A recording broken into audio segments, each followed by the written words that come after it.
పరిశుద్ధులుగా పిలిచినాడు, పరిశుద్ధులుగా ఉండటానికి పిలిచినాడు. ఒకటి ఉన్నతమైన పిలుపు, రెండవది పరిశుద్ధమైనది. పరిశుద్ధంగా మనం ఉండాలనే ఉద్దేశంతో చివరిగా మరొక మాట ఏంటంటే హెబ్రీయులకు రాసిన పత్రిక 3వ అధ్యాయము 1వ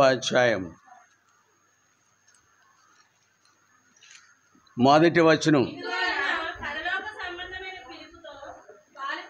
చాలు, దేవుని యొక్క ఉద్దేశం నీవు నేను కూడా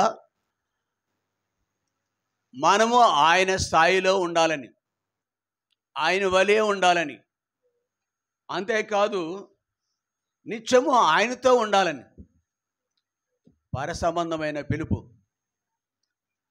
ఈ లోకంలో మనుషుని యొక్క జీవితము ఎవరిదైనప్పటికీ గతకాలం చూసినా, ప్రస్తుతం చూసినా, ఇక ముందుగా కూడా చూసినా కొంతసేపు కనబడే అంతలోనే మాయమైపోయేవాడు. ఇట్టి బ్రతుకు కలిగిన మనము యుగయుగాలు ఆయనతో ఉండాలనే ఉద్దేశంతో ఆయన మనల్ని రక్షించినాడు. అదే ఉద్దేశంతో మనం పుట్టించాడు.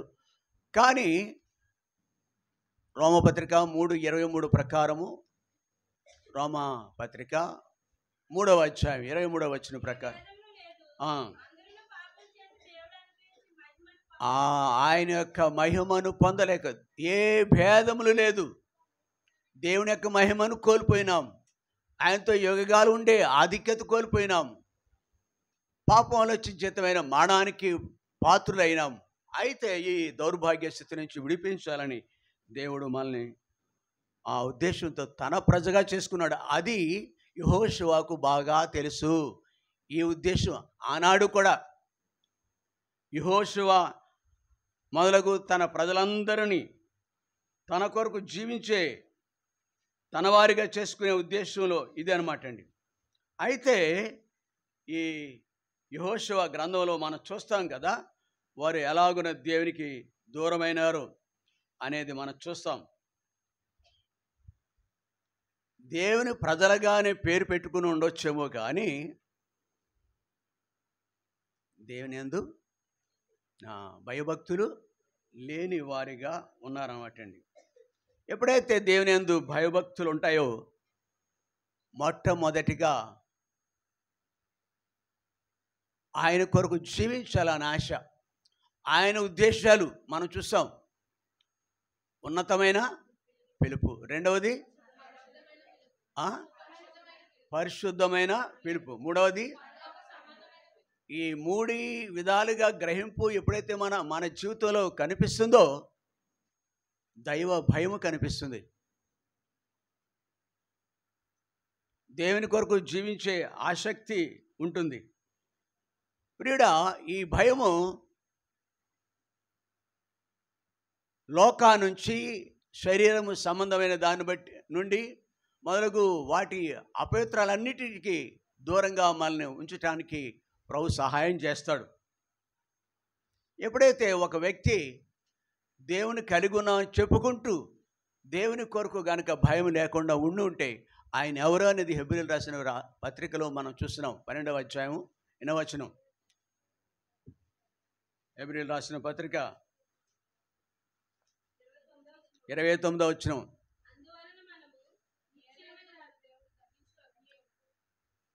ఏలానగా మన దేవుడు దహించు అగ్నితో చెలగాటం ఆడకూడదు. మనం దేవుని పిల్లలను చెప్పుకుంటూ అగ్నితో చెలగాటం ఆడకూడదనే గ్రహింపులో భయంతో జీవిస్తాము. దేవుని యందు భయభక్తులు జ్ఞానానికి. కాబట్టి నీకు నాకు భూమి మీద ఎలా జీవించాలనేది భౌతికంగా కానీ ఆత్మీయంగా కానీ జీవించటానికి దేవుడు ఎంతో కృపనిస్తాడు.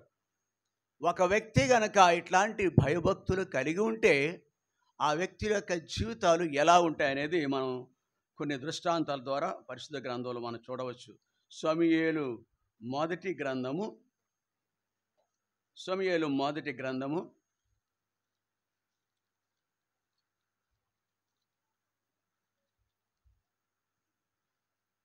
9వ అధ్యాయం 20-21.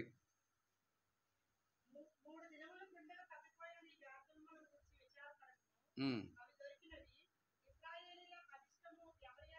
ఉమ్.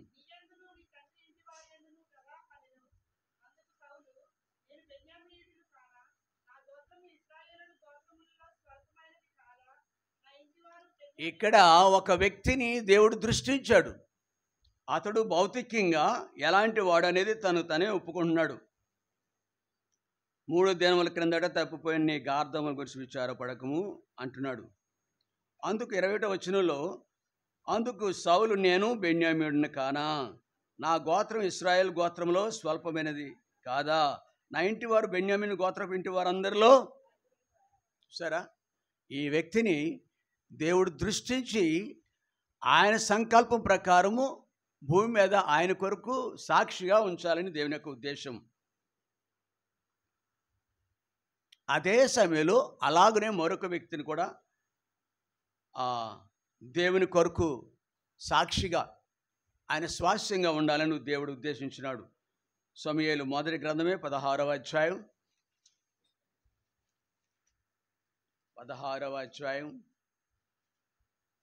12.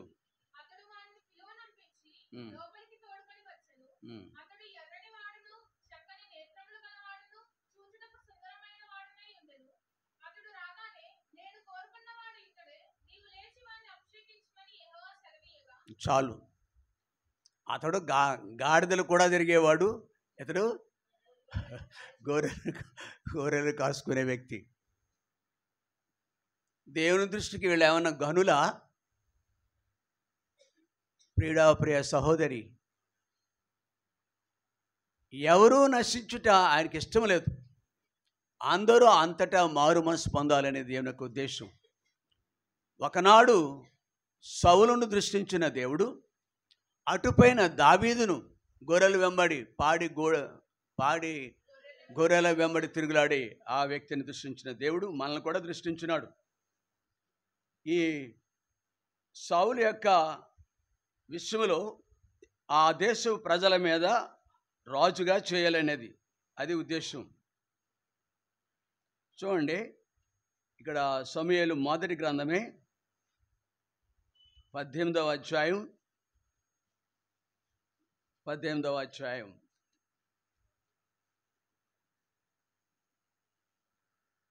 5వ వచనం. ఉమ్.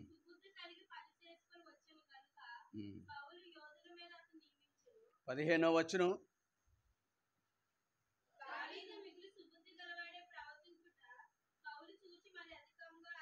14వ వచనంలో కూడా ఎలా ఉంటేవాడండి? చాలండి. పిలువబడిన వ్యక్తుల యొక్క జీవితాలు ఒకరి యొక్క జీవితం చూస్తున్నాయి. ఇక్కడ సౌలును పిలిచినాడు, అలాగే దావీదును కూడా పిలుస్తున్నాడు. ఆ పిలుపుకు తగిన జీవితం, ఆ గ్రహింపు కలిగి జీవిస్తున్న ఒక మనుషుని చూస్తున్నాము. చివరిగా ఆ వ్యక్తి యొక్క జీవితం ఏమైందంటే, కీర్తనలు 78వ అధ్యాయము,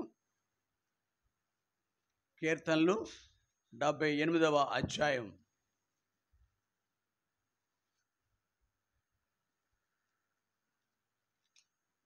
70వ వచనం.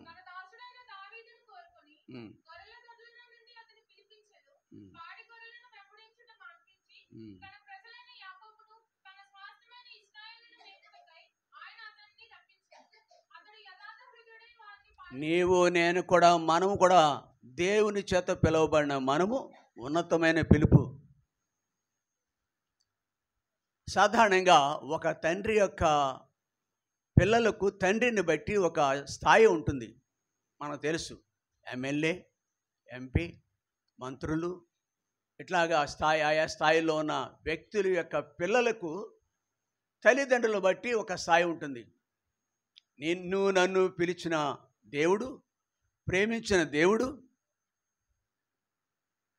ప్రాణం పెట్టినంతగా ఆయనను ప్రేమించి ఆయన కొరకు సాక్షిగా ఉండాలని ఉద్దేశించిన దేవుడు యొక్క ఉద్దేశం ఎరిగి ఆయన కొరకు యోగ్యంగా జీవించిన వ్యక్తిని ఇక్కడ మనం చూస్తున్నాం. అతను సామాన్యుడే, కానీ దేవుని కోరిన రీతిగా అతడు 72వ వచనం, అతడు యథార్థ హృదయుడై అక్కడ చూసాం మనం, సమూయేలు గ్రంథంలో చూసాము. ఎలా ఎలా ఉన్నాడండి? సుబుద్ధి కలిగి. ఈ బుద్ధి ఎక్కడి నుంచి వచ్చింది? దేవుని అందలి భయభక్తులే.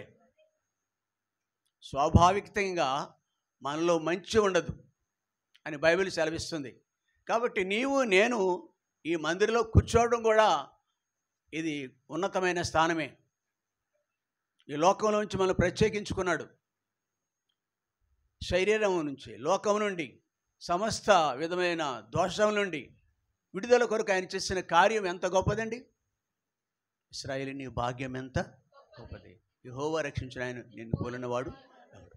కాబట్టి ఒకవేళ ఈ లోకంలో ఆధిక్యతలు ఉంటాయండి. ఐఏఎస్ ఆఫీసర్ అందాం, ఆపై ఆధిక్యతలు ఇలాంటివి ఎన్నెన్నో ఉంటాయి. అవి కొద్ది కాలమే. అక్కడ పొగడతలు ఉంటాయి, తెగడతలు ఉంటాయి. మెచ్చుకుంటారు, సస్పెండ్ చేసి బయటకు పంపించే సమయాలు కూడా ఉంటాయి. శిక్ష. అలాంటి వ్యక్తులు ఈ ప్రతి ఏ స్థాయిలో ఉన్నప్పటికీ ఈ కొద్ది కాలంలో ఉన్న ఆధిక్యతలు ఒక వ్యక్తి అట్లాంటి అనుభవాలు కూడా వెళ్తాయి. కానీ నా దేవుడు, మన ప్రభు, రక్షించిన ప్రభు నిన్ను నన్ను కూడా అత్యున్నతంగా ఆయన ఉండే స్థలంలో మనమును ఉండాలనే ఉద్దేశం. ఆయన కొరకు ఆయన కోన్ రీతిగా మనం జీవించాలనే ఉద్దేశం. కాబట్టి దావీదు ఆ ఉద్దేశ ప్రకారం దేవునికి అప్పగించుకున్నాడు కనుక దైవ భయం కలిగి దేవుని వెంబడించాడు. అంతేకాదు నిష్కపటంగా దేవుని కొరకు అతను జీవించినట్టుగా చూస్తున్నాం. కపటం లేదు. అందుకే సమూయేలు గ్రంథంలో మనం చూస్తున్నాం కదా దావీదు గురించి. ఏం చదవండి మొదట?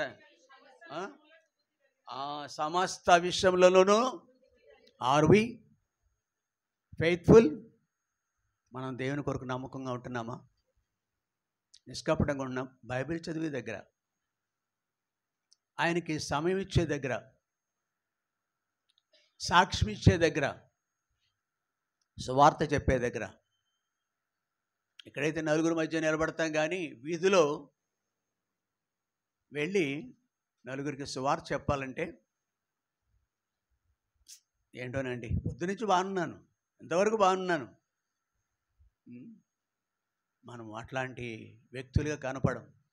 సహోదరుడు అంటున్నాడు మనలో ఒక ఆయన, మనం ఈసారి ఆ మూలకి ఈ మూలకి వెళ్ళి కాదు కానీ ప్రభు చిత్తం అయితే ఎలా చేద్దాం, డిసెంబర్ నెలలో 8వ తేదీని కానీ లేక 22వ తేదీని కానీ, 8వ తేదీ అంటే 2వ ఆదివారం, అది మనకి డిసెంబర్ నెల అనగానే లోకం దృష్టిలో కూడా యేసు ప్రభు పుట్టిన రోజు అని అందరూ జ్ఞాపకం చేసుకుంటారు. మనకి ఇంకా చెప్పక్కర్లేదు. చాలా చోట్ల క్రీస్తు నేడు పుట్టేనని హడావిడి చేస్తూ ఉంటారు. మనకి అట్లాంటి హడావిడి కాదు. అది ప్రభువును నమ్మిన దినం మొదలుకొని మరణించేటంత వరకు కాదు, నిత్యం ఉంటుంది అది ఆనందం.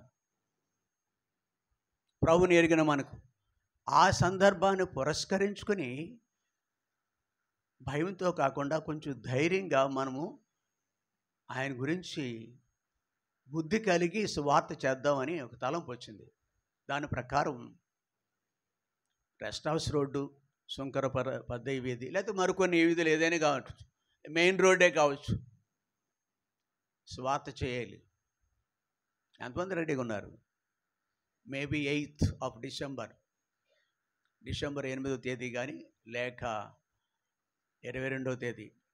ఎన్ని ఆదివారం అవుతుంది?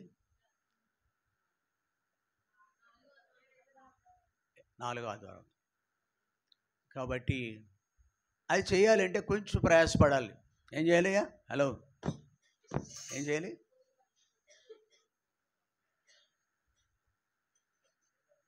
ఇంకా అది గట్టిగా చెప్పండి. మటన్లో చికెన్లు తినేవాళ్ళు మంచి స్టామినా ఉంటుంది, కాయగూరలు తినేవాళ్ళకి స్టామినా ఉంటుందని కొంతమంది నాతో అంటూ ఉంటారు. ఈ మధ్యకాలం పరిచయం చేస్తుంటే బాగా తినాలి. అలాగే చాలాసార్లు చేస్తాం మనం. రోజంతా 100-150 మందితో, దేవుని సేవకులతో మనం అంతా వెళ్ళాం. మీరు అంతా ఉన్నారు. మిమ్మల్ని మనందరూ ఫ్రీగా ఉన్నాం కానీ సంజీవరావు గారు మాత్రం చాలా భారం మోస్తున్నారు అక్కడ. మన భారం అంతా ఆయన మీద వేసామండి. బాబు నాన్న హలో నువ్వు మా నాన్న ఈ బెడ్ గురించి అని చెప్పాడు. జస్వంత్ చెప్పాడు వాళ్ళ అబ్బాయి మాస్టర్ అబ్బాయి చక్కగా ఎంటర్టైన్మెంట్ చేశాడండి మమ్మల్ని అక్కడే.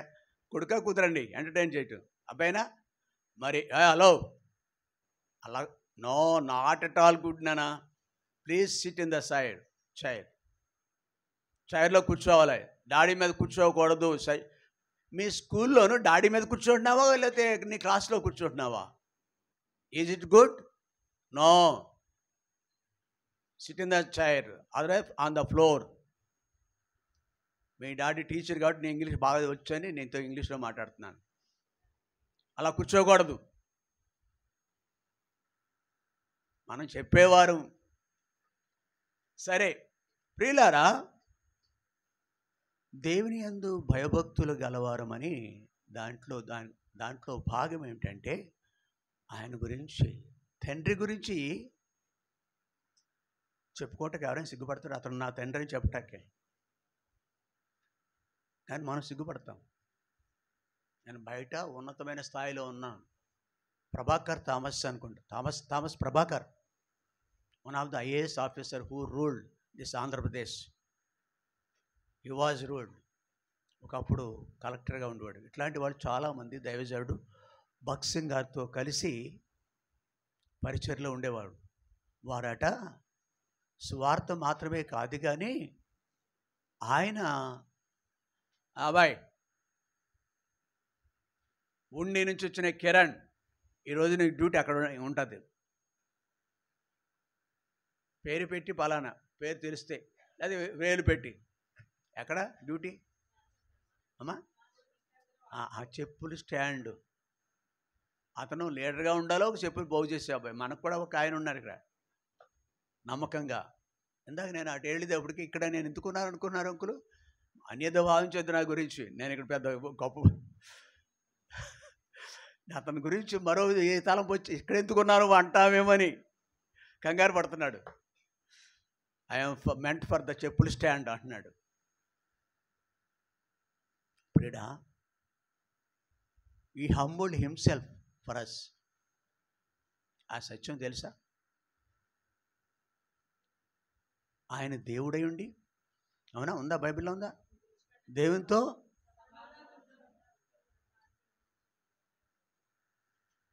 పరిశుద్ధ గ్రంథం ఎంతగా ఆయన గురించి. కాని వాళ్ళు, దేవుడు కాని వాళ్ళండి, బంగారంతో పొదుగుతారు వాళ్ళు. బైబిల్లో నేను ఇక్కడ చదవలేను కానీ మీరు చదవండి. 115 దావీదు కీర్తన 115.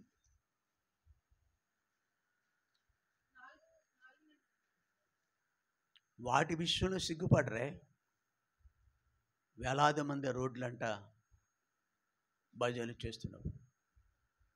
నీకు నీ దేవుడు బట్ట, భోజనము, చదువు అండ్ దెన్ ఉద్యోగము ఇన్ని స్థాయిస్తే ఆ ఇచ్చిన దేవుణ్ణి నావాడు అని చెప్పుకోటానికి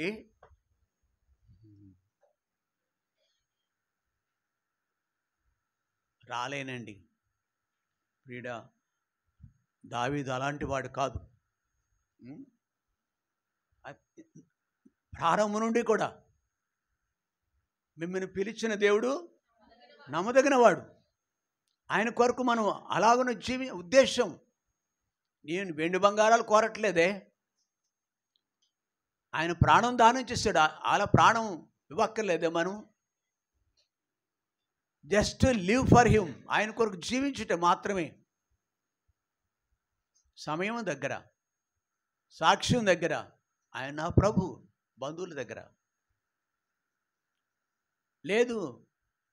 బహిరంగంగా రేపు ప్రభుత్వమైతే డిసెంబర్ 8వ తేదీ 2వ ఆదివారం సుమది పర్మిషన్ తీసుకుని ఎక్కడైనా సరే ప్రకటించడానికి మనం సిద్ధంగా ఉన్నావా? ప్రభు గురించి అలా చేయగలం. ఈ మంచి పని ఏం చూపిస్తుందండి? మనం ఎలా సేవించాలండి? యెహోషువ ఏం జ్ఞాపకం చేస్తున్నాడు? మీరు దేవుని యందు, ఎస్, నేను ఆయన బిడ్డని, నేను ఆయన కుమారుని, ఆయన కుమార్తెను అని చెప్పటానికి ఇది ఒక మార్గం అండి. దీని ఖర్చు ఏమవుదు. కాబట్టి నీవు నేను కూడా అట్టి వ్యక్తులు ఎవరైతే భయభక్తులతో జీవించే వ్యక్తులుగా ఉంటారో, రెండు నిష్కపటముగా ఉంటారో, వాళ్ళే ఇలాగున వారి యొక్క జీవితాలు హెచ్చింపబడతారు. దావీదు వలె నీ ప్రారంభము మొదట కొంచెముగా ఉన్నాను, తుదకు ఆయన నీతో ఉంటాడు. నిన్ను బట్టి కాదు సుమా, నీ స్థితికి అయ్యా మన స్థితికి కారణము వి నాట్ అట్ ఆల్ రీజనబుల్. మనం కాదు, ఆయన మన తండ్రి. ఆయన్ని ఒప్పుకునే విషయంలో, చెప్పుకునే విషయంలో, భయం కలిగి జీవించే విషయంలో, ఆయన కొరకు జీవించే విషయంలో ఎలాగన ఆయన కోని రీతిగా ఆయనకు మన దృష్టాంతంగా ఉన్నాడు. సుబుద్ధి కలిగిన వ్యక్తి 14వ వచనం 15వ వచనంలో దాని యొక్క ఫలితం ఏంటంటే, అతని యొక్క ప్రారంభం ఏమి, ఆయనని హెచ్చించడాక నీ స్థితిని ఆయన పట్టించుకోడు. నీ రంగు అక్కర్లేదు, నీ చరిత్ర, హిస్టారికల్ ఫ్యామిలీ బ్యాక్గ్రౌండ్ అక్కర్లేదు. ఆయనకి కావాల్సింది ఒక్కటే, ఏం కావాలండి? భయము కలిగి ఉండాలి. భయము.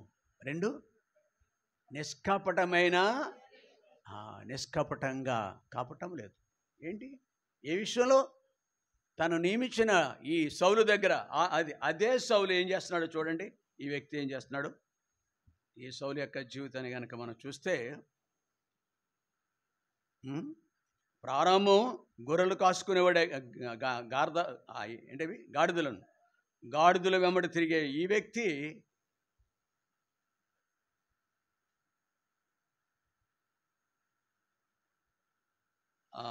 సమూయేలు గ్రంథము మొదటి గ్రంథం 18వ అధ్యాయం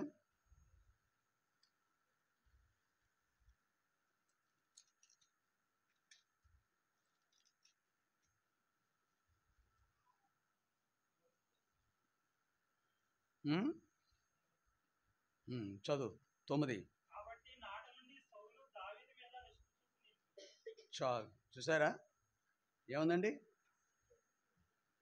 నాట నుండి సౌలు దావీదు ఇద్దరు కలిసి ఉన్నారు. ఇద్దరు ఎవరండి? వాళ్ళు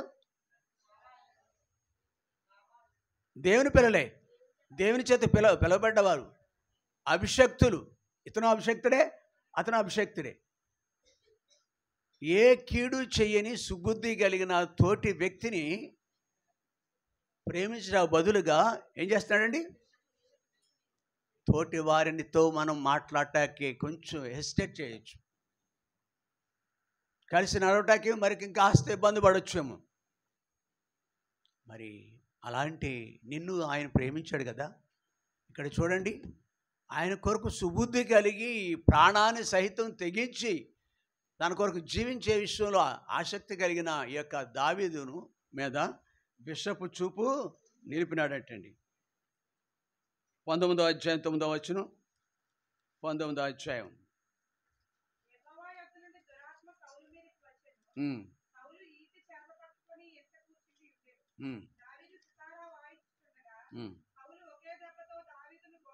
చూడండి, ఎవరిని ఎవరు చంపాలనుకుంటున్నారు?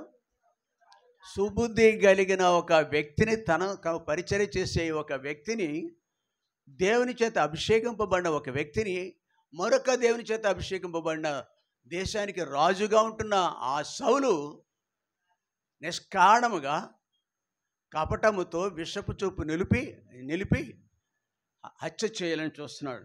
దాని యొక్క ఫలితం ఏంటంటే చూడండి ఏం జరిగిందండి. 30వ అధ్యాయం సమూయేలు గ్రంథం మొదటి గ్రంథము 30వ అధ్యాయం 4వ వచనం అండి.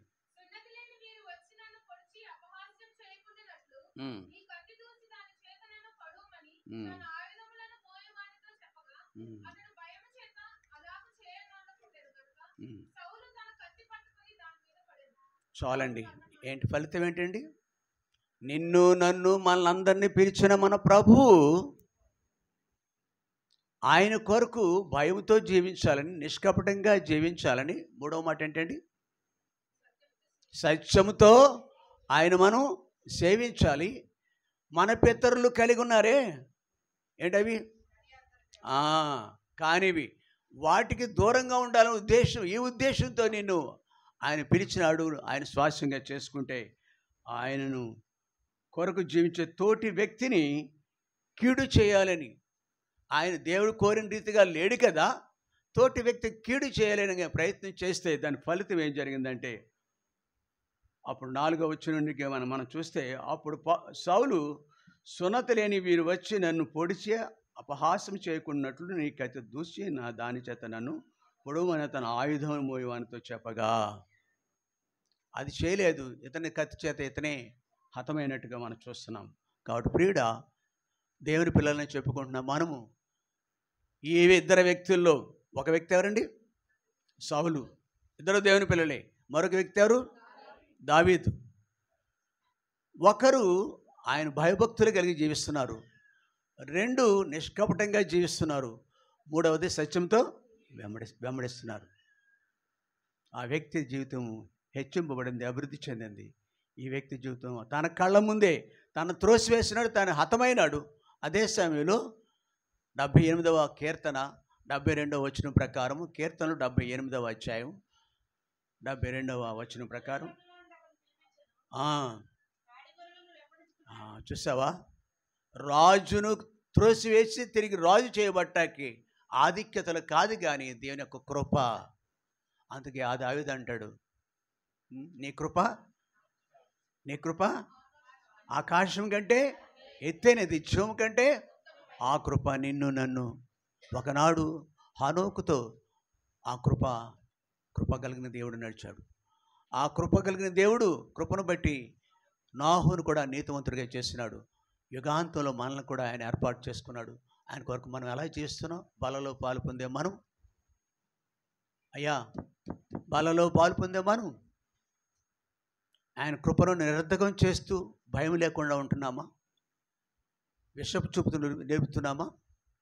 దేవుని యొక్క గుణలక్షణాలు ఏమాత్రం లేకుండా దేవుని బిడ్డని అనిపించుకోవటానికి అర్హత లేని వ్యక్తులుగా ఉంటున్నామా? లేక దేవుడు మెచ్చే వ్యక్తులుగా ఉంటున్నామా? దావీదు గురించి దేవుడు ఏమంటాడండి? మనుషులు కాదు, దేవుడు ఏమంటాడండి అండి? సర్టిఫికేట్లు యోగ్యులకి భూమి మీద కాలేజీలు వేస్తారు, సర్వీస్ లిస్టులో కూడా రాస్తారంట. ఉద్యోగస్తులకి వాళ్ళు క్యారెక్టర్ గురించి ఒక కామెంట్ రాస్తారనుకుంటా,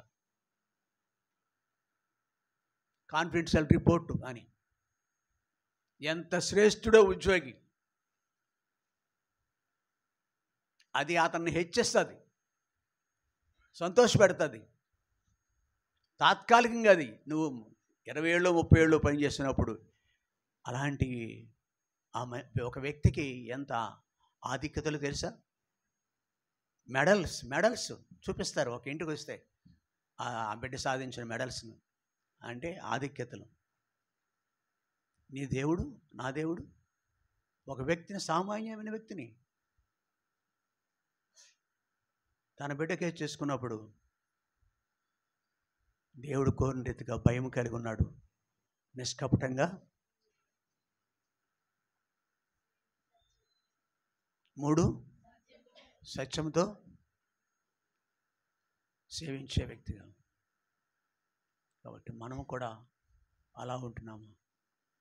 అందుకే దావీదు అన్నాడు, నా హృదయాను, అంతేకాదు నా హృదయానుసారుడు లేక ఇష్టానుసారుడు, 2 మాటలు.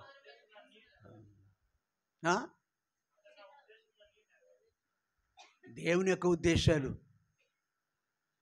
తన ఇష్టం. అందుకే దావీదు అంటాడు, దేవుడని ప్రభువా నీ ఇష్టానుసారంగా, నీ చిత్తానుసారంగా, నీ చిత్తానుసారంగా నాకు నేర్పించమంటాడు. నీ చిత్తానుసారంగా జీవించుట నాకు సంతోషం అంటాడు.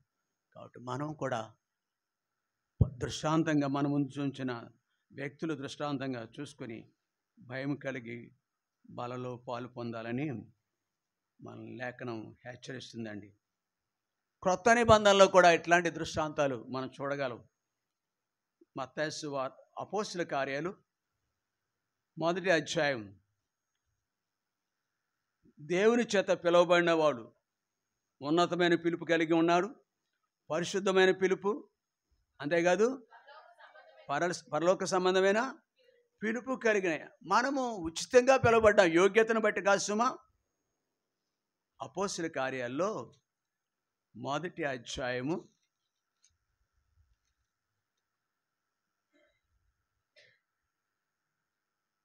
13, 14.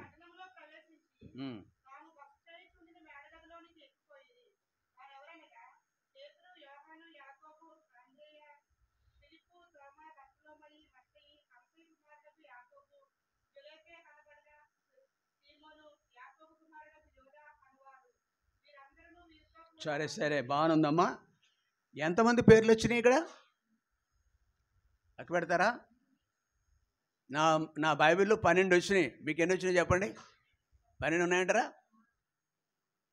ఇక్కడ అపోస్తలుల కార్యంలో 1వ అధ్యాయము 13వ అధ్యాయంలో ఎంతమంది శిష్యుల పేర్లు ఇవి? వీళ్ళకి మరొక ఆధిక్యత ఉంది. పౌలు దేవుని దాసులకి అపోస్తలులని ఎన్ని పేర్లు ఉన్నాయి? నిజమేనా? చెప్పాలి. ఎన్ని పేర్లు ఎక్కడ? గట్టిగా చెప్పట్లేదు.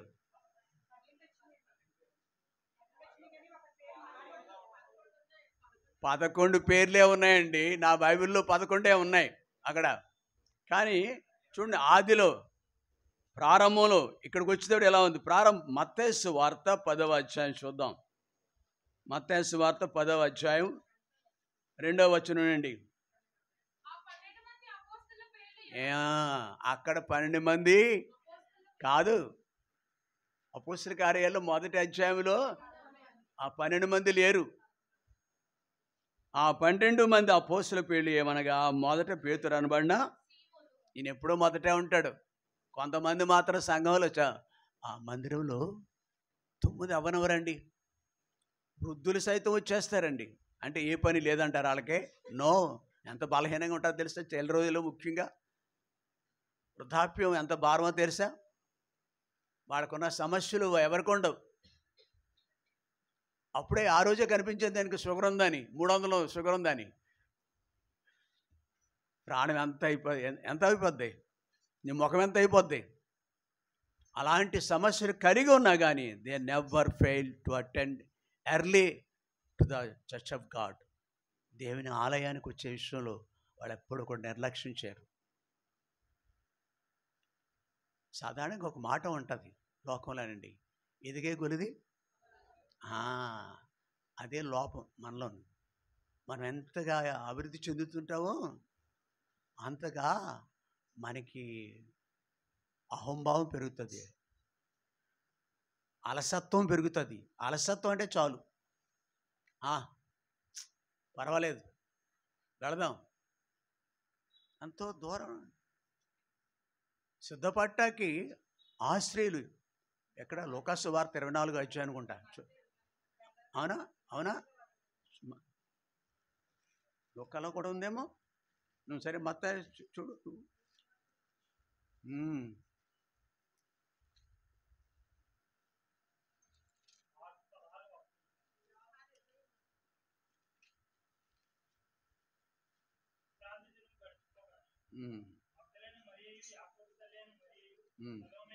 నో అట్లా కాదు. ఎస్ ఆ మాట కావాలి. మార్కు 16. ఏంటి దేనికి? రేషన్ అందుకోవటానికి, పెన్షన్ అందుకోవటానికి. తలుపు కొడతారు కొంతమంది. గతంలో తలుపు కొట్టిపోరు, ఇప్పుడు తలుపు కొడుతున్నారు. లేదేమి వెళ్ళాలి అక్కడికి. అట్లాంటి సమయం కాదండి ఇది. టు వర్షిప్ ద లార్డ్, ప్రభువుని ఆకలి దప్పిక. అందుకని కొంతమంది భక్తులు వాళ్ళ జీవితాన్ని రాసుకున్నారు. దుప్పి నీటికి వాకలి కొరకు ఆశపడు. ప్రియుడా, ఎలా ఉన్నాము? నమ్మకమైన నా ప్రభు నిన్ను నే స్తుతింతును,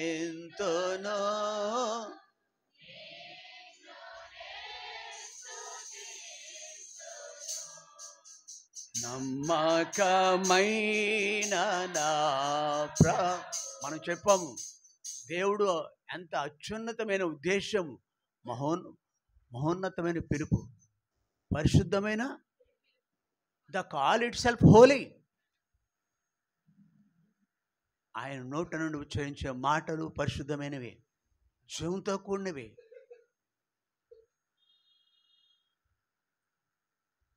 మూడవది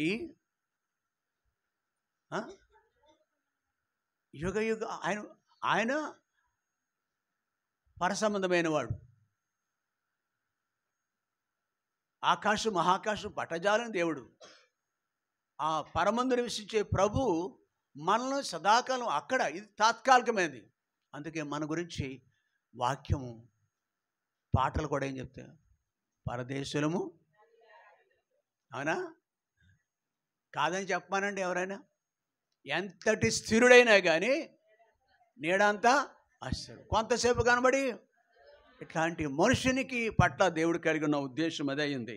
ఆ ఉద్దేశంతోనే మనల్ని పిలిచిన దేవుడు కొన్ని వేల సంవత్సరాలు, అంటే 2000 సంవత్సరాల క్రితము ఇక్కడున్న మత్తయి సువార్త 10వ అధ్యాయంలో 2వ వచనంలో ఉన్న కొంతమందిని పిలిచినాడు.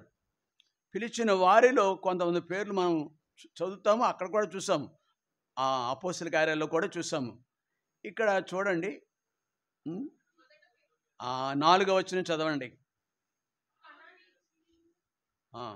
కానా, గట్టిగా చదవండి సార్. ఎవరు? ఓకే. బా, ఏ సాక్ష్యం అండి ఇది! ఉద్దేశం ఏంటి? అపోస్తలుగా ఉండాలని. కానీ పరిశుద్ధాత్మ దేవుడు, ఈ గ్రంథకర్త మత్తయి కూడా ఆ చివరిలో రాస్తూ ఆయన బ్రతుకుని గురించి కూడా సాక్ష్యం ఇస్తున్నారు. కనానీయుడైన సీమోను ఆయన అప్పగించిన, అదే ఉద్దేశం. అందుకే ఆ పేరు అక్కడ తొలగింపబడింది. పరిశుద్ధ గ్రంథంలో ఆయన పిలుపు ఉన్నతమైనదని తెలుసు మనకి, పరిశుద్ధమైనదని తెలుసు, పరసంబంధమని తెలుసు. అంతే కదా, అపోస్తలుగా ఉండాలని పిలిచినాడు. 12 ఒకటిగా ఉండాలని ఆశించినాడు. ప్రపంచానికి సాక్షిగా ఉండాలని ఉద్దేశించినాడు. ఎవరి గురించి?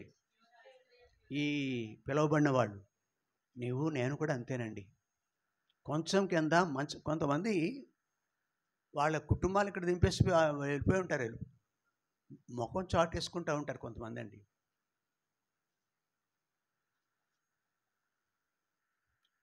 పిల్లల్లో కూడా కొంతమంది అంతే, తల్లిదండ్రుల ముఖం ధైర్యంగా చూడలేరు. ఇంకా దేవుని ముఖం ఏం చూడతారండి? ఆయన యొక్క దైవికమైన గుణగణాలు, దేవుని యొక్క ఉద్దేశం మర్చిపోయి అవిధేయులుగా ఉంటూ, దేవునికి విరోధంగా జీవిస్తూ ఆయన కృపలను వ్యర్థం చేసే వ్యక్తులుగా ఉండకూడదు. దాని యొక్క ఫలితం ఏంటంటే చూడండి, ఇక్కడ ఏం జరిగిందండి? పిలువబడిన వ్యక్తి, ఆ వ్యక్తిలో ఒక వ్యక్తిగా ఉన్న అపోస్తల కార్యములు 1వ అధ్యాయము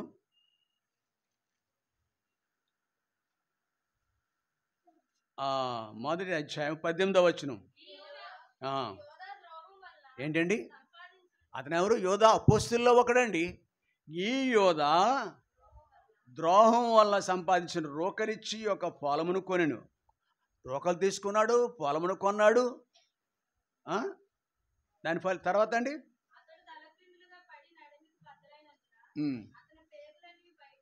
అదే పొలములో ఉరి వేసుకుని చనిపోయే గతి పట్టింది.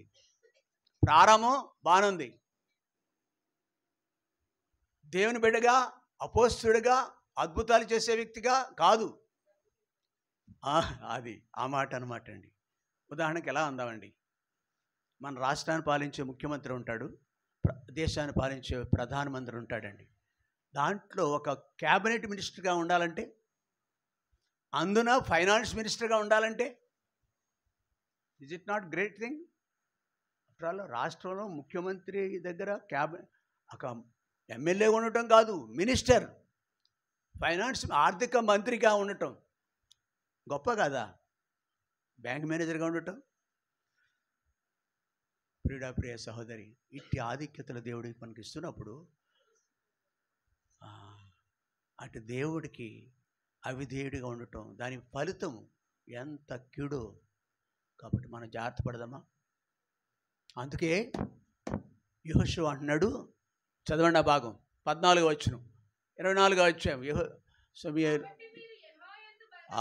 జాగ్రత్త సుమా, మన పితరుల యొక్క జీవితాలు కనిపిస్తున్నాయి కాబట్టి భయం కలిగి ఉందా. నువ్వు చేసే ముందు, ఆలోచించే ముందు క్షణికమైనవి. ఎలా వచ్చిందండి స్వభావం అండి? అమ్మా, అయ్యా, యేసు ప్రభుతో పాటు ఆ పాత్రలో ముంచాడు, యేసు ప్రభుతో కలిసి భోజనం చేశాడు, యేసు ప్రభుతో కలిసి అనేక సంవత్సరాలు జీవించాడు, ఆధిక్యతలు అనిపించాడు. యేసు ప్రభు ఎవరో అనేది రుచి చూసినాడు. నిన్ను నన్ను మనం గొప్పవాళ్ళమా? ఇక్కడ ఉన్నవాళ్ళు శోధిస్తాడు శోధకుడు. ఆ వాడిలో సాతాను నీలో నాలో ప్రవేశించడం పెద్ద గొప్ప ఏమి కాదు. ఏదో రూపంలో వాడు మనల్ని శోధిస్తాడు. జాగ్రత్త పడదామా. ప్రభువా, ఈ వారంలో నేను ఎక్కడ మాట యందు కానీ క్రియలు యందు కానీ తప్పిపోయినాము, అయితే నన్ను క్షమించు ప్రభా. క్రొత్త నిబంధన గ్రంథంలో కొన్ని సాక్ష్యాలు ఉన్నాయి, పాత నిబంధన గ్రంథంలో కూడా కొంతమందిని చూసినాం మనం. కానీ అపోస్తలుడైన యెహోషువ అంటున్నాడు, కాబట్టి ఇటు విషయాల్లో మీరు జాగ్రత్త పడండి. సత్యము, మూడవది సత్యంతో సేవించాలంటండి. యోహాను సువార్త 4వ అధ్యాయము 24వ వచనం.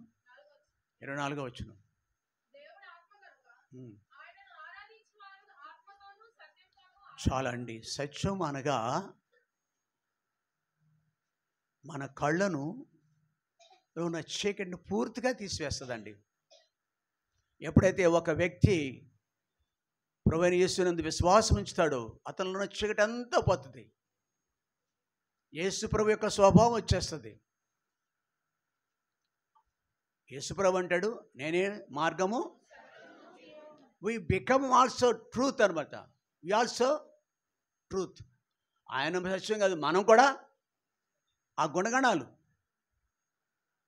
ఆ స్త్రీ చూడండి, అదే అధ్యాయంలో అది ఎవరు చెప్పారు ఈ మాట? ఇది ఎవరన్నా పలికిన మాట ఇది? అది చూడండి, ఆవిడ చెప్పిందా? ఆమె ప్రభునందు విశ్వసించిందో లేదో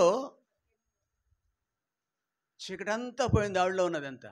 ఆమె యొక్క గత జీవితం ఆ గడియ వరకు తినుము త్రాగుము. ఇప్పుడు ప్రభుని నమ్మిందో లేదో చూడండి. యోహాను సువార్త 4వ అధ్యాయంలో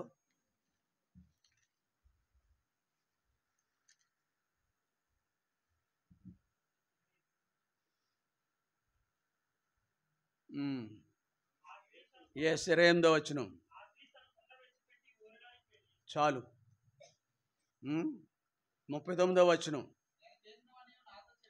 ఏం చేస్తుందండి? She became a truth.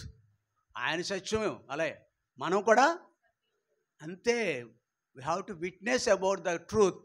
ఏం చేస్తాం? గొప్ప పని ఏం చేయం. సహోదరి రత్నమాలతో అన్నాను, నేను అడిగాను ఉదయకాలం,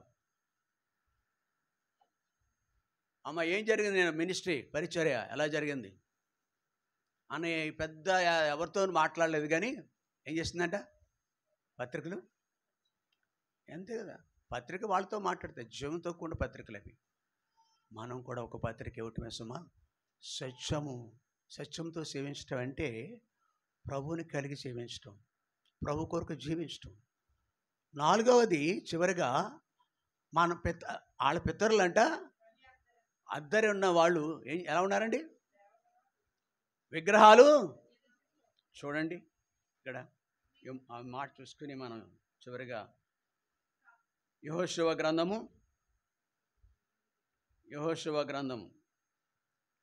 7వ అధ్యాయం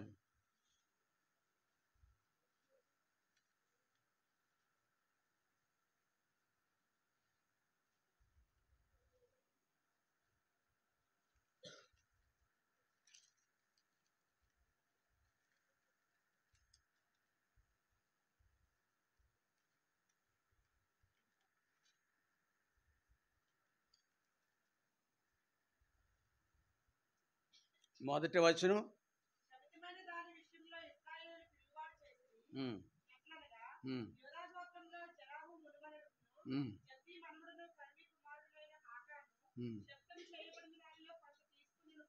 ఉమ్. 7వ వచనం. ఉమ్,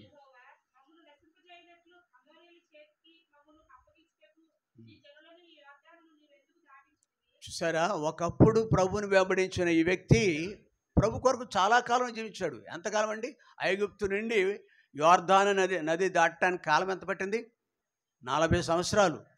అంతవరకు నమ్మకంగా వెంబడించాడు. ఒకానొక రోజున ఆ నది అద్దరిని, అనగా యోర్దాను నది దాటిన తదుపరి ఒక పట్టణం ఉంది అక్కడ. ఏంటది? యెరికో. మీరు రాబో కాలంలో బోళం సంపాదించుకోవచ్చు. అనేక రాజ్యాలు అప్పటికే ఇచ్చాడు. కాలవతలు కూడా, మోయాబు ప్రాంతంలో కూడా కొన్ని రాజ్యాలు వీళ్ళకి ఇచ్చేసాడు. కానీ శపితమైన ఈ యెరికో పట్టణంలో మాత్రం ఏది ముట్టుకోవద్దు అన్నారు, తీసుకోవద్దు అన్నాడు. దేవుడు శోధిస్తాడు. దేవుడు నిన్ను నన్ను శోధిస్తాడు. ఇస్కరియోతు యోధాను శోధించాడు. ఇక్కడ ఎవరండి? ఆకానును. అతనే ఒక్కడేనా కీడు పొందింది? తన యావత్ కుటుంబం కూడా కీడుగుండా. కాబట్టి విగ్రహం ఎక్కడ ఉంది? ఎవడో చూడలేదు. ఈ ఆకాను చేసిన పని ఎవరు చూడలేదు. ఆ ప్రజల్లో కొన్ని లక్షల మంది ఉన్నారు ఇశ్రాయేలు, ఎవరు చూడలేదు. చివరికి యెహోషువ కూడా తెలియదు. ఎవరు పట్టుకున్నారు? నా దోషం. బలలోకి ఎలాగపోరం మనం ఎలా ఉంటున్నాం? ప్రభు కొరకు ఆయన భయంతో వెంబడిస్తున్నామా? నిష్కపటంగా జీవిస్తున్నామా? 3వది సత్యం. ఆ స్త్రీవలే, సత్యముగా మార్చబడిన స్త్రీవలే ఆయన కొరకు సాక్షిగా జీవిస్తున్నావా? 4వది అంతరంగంలో దాచుకునే కూడా ఉంటాయి, అవి దేవుడు చూడగలడు. ఆకాను వలే కాకుండా మనం భయంతో మన జీవితాలు దేవుని కొరకు ఈ లోకంలో ఆయనకు సాక్షులుగా ఉండాలని ఆయన ఆశిస్తున్నాడు. బలలో పాలు పొందాం. మోకరించండి. బలలో పాలు. సహోదరుడు ఇర్మియా బల కొరకు ప్రార్థన చేస్తాడు.